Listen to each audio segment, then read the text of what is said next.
How many times have you told an employee what they should be doing only to come back later, pull your hair out and be like, what did you do? How did I miscommunicate that? I'm gonna be sharing with you how to improve construction communication inside your business.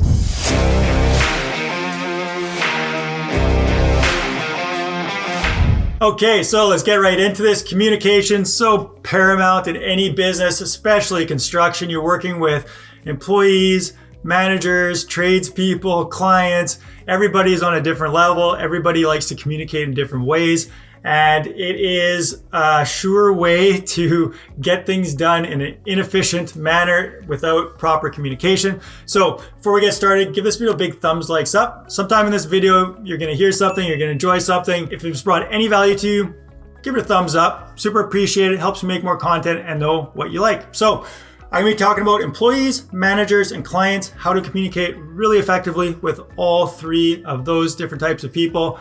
First one we're gonna get into, employees. So the bane of construction is you need them. Sometimes you just can't live with them, but you can't live without them either. So employees, how do we improve communication with employees? It really relies on you to be an effective leader and to implement systems and processes in your business in order to facilitate proper communication. So big one that I'm always, like one of the first things I help clients with is their handbook, employee handbook. If you don't have one, go get one, reach out to me, whatever you do. You need an employee handbook because it goes through everything that the employee needs. I remember when I got this going in my business and I was able to start like new hires with this employee handbook. It made a world of difference. Now every new employee knew exactly what they're responsible for, what they should be doing inside the company, knew about the company, knew about our communication practices, how they should communicate, how they should dress, how they get paid, all those kind of things. There's a lot of communication that you can put into an employee handbook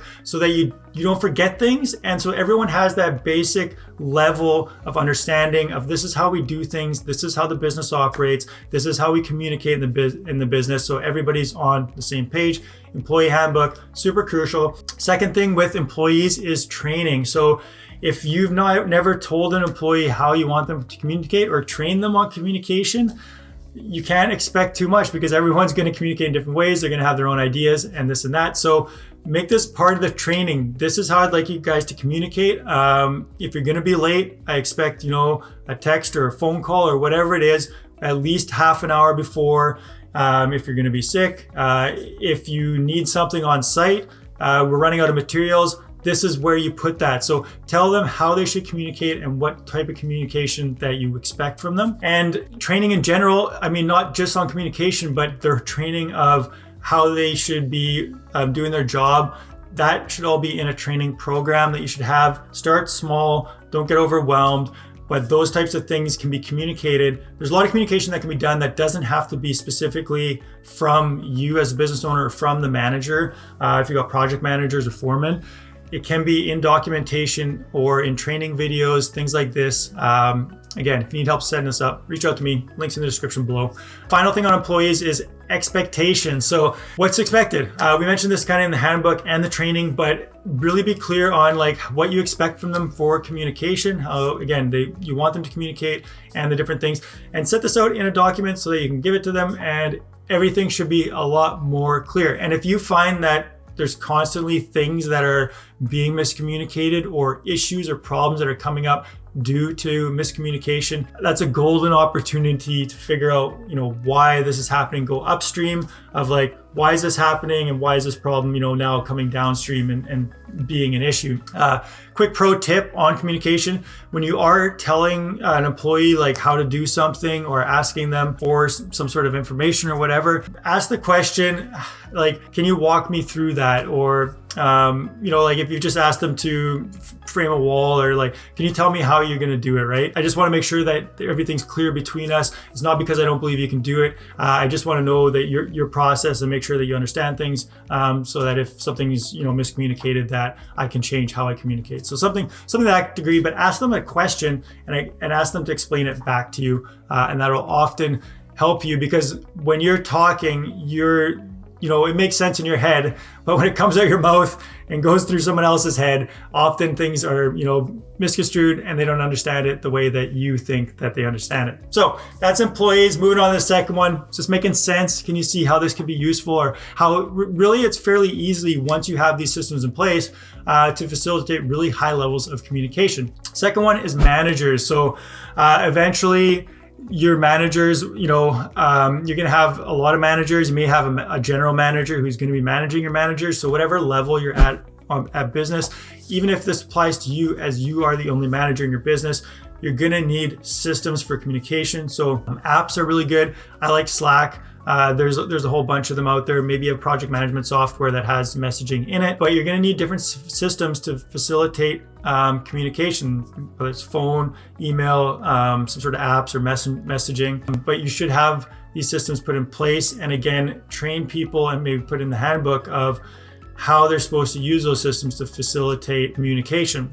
And communication, again, it's not just talking or getting information across.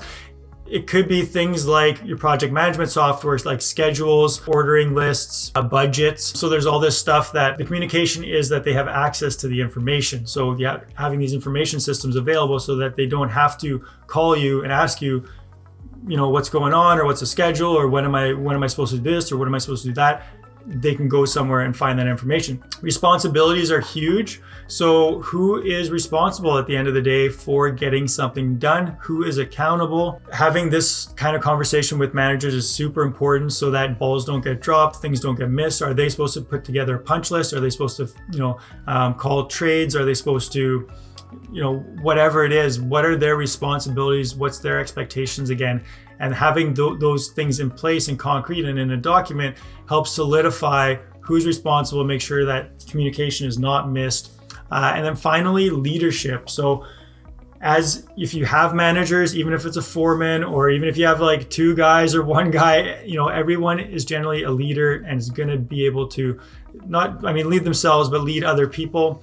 So having communication and having some sort of management meetings or production meetings where you are, facilitating your leadership abilities, but also letting your managers know that, hey, you guys are leaders, and helping them communicate in ways that facilitate good leadership, taking accountability, being responsible, coaching the new people on site. So creating that culture that you want.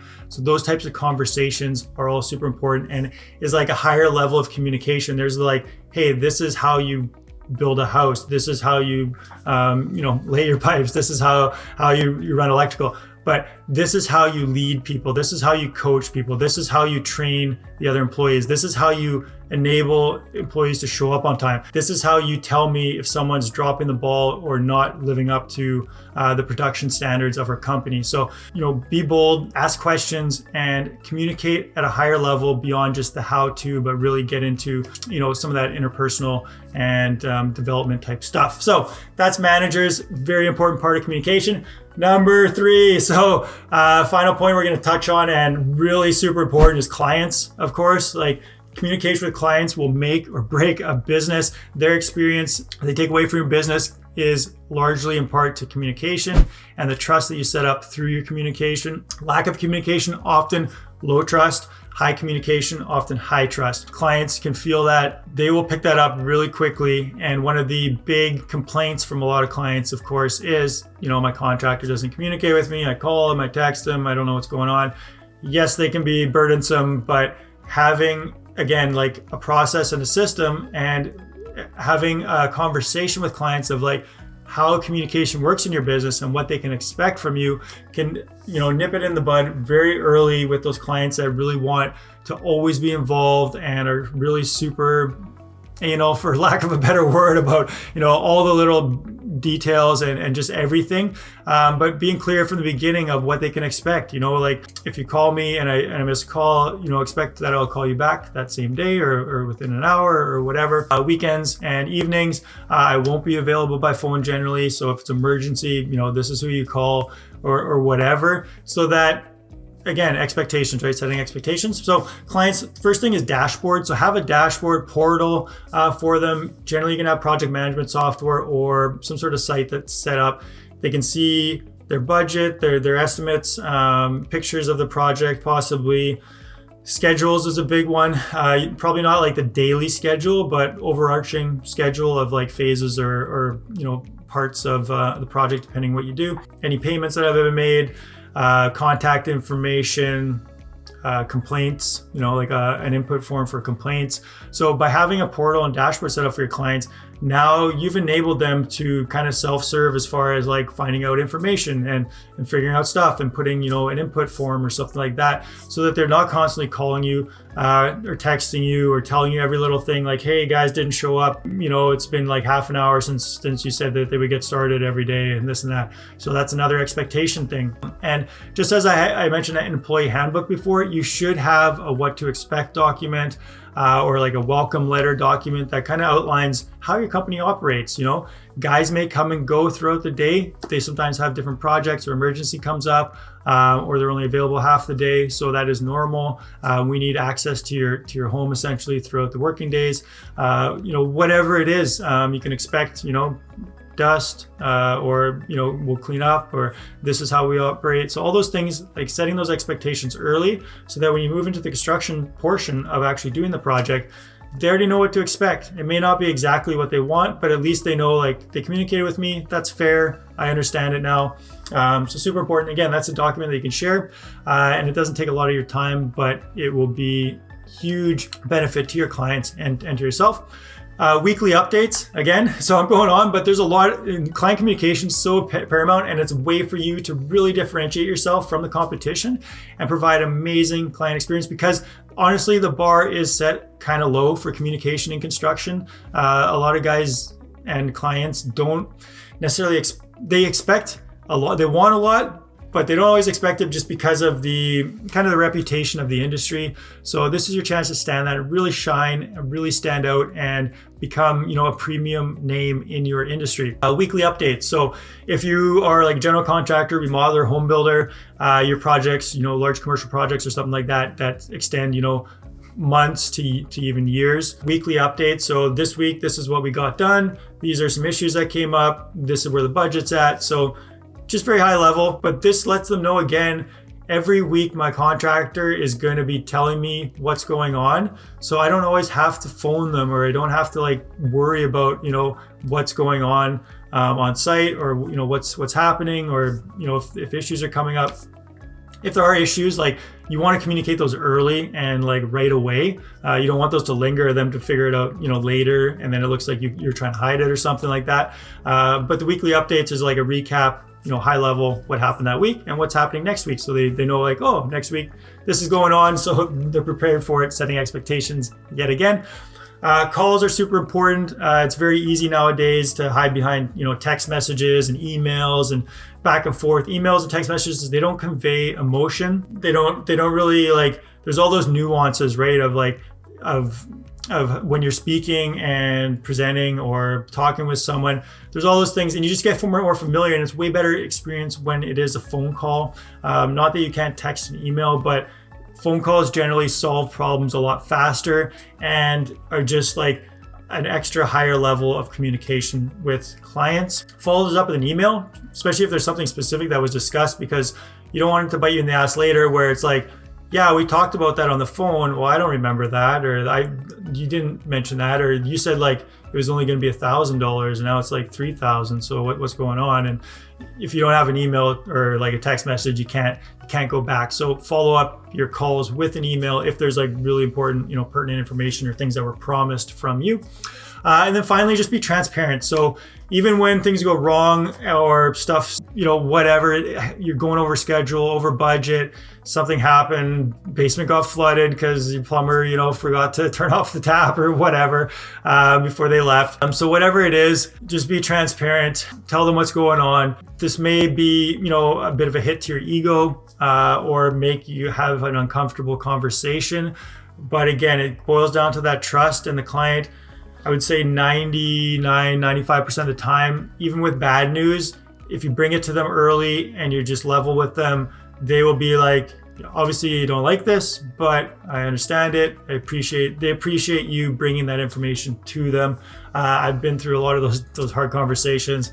It sucks. It does get easier, but it does it can turn around a client experience from things going wrong, but still the client like enjoying doing business with you and being able to refer you to other clients, because at the end of the day, that's what is so important. So that is communication. Check out the links in the description below. I've got a free course, how to build a business that works without you. So how to build a self-managing business.